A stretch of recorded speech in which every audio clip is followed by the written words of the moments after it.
Hello, in this video, I am going to explain different field tests for cement.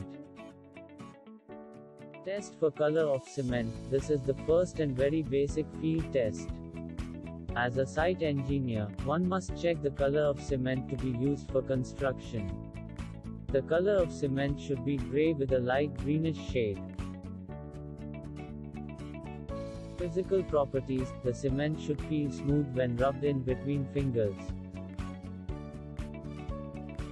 Physical properties. If the hand is inserted in a bag or heap of cement, it should feel cool.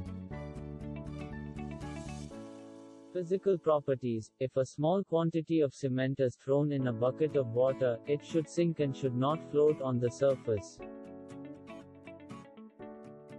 Physical properties. In this, we will discuss the presence of lumps. The cement should be free from limbs. This brings us to the end of the different field tests for cement. Thank you so much for watching this video. Do not forget to like and share the video. Hit the subscribe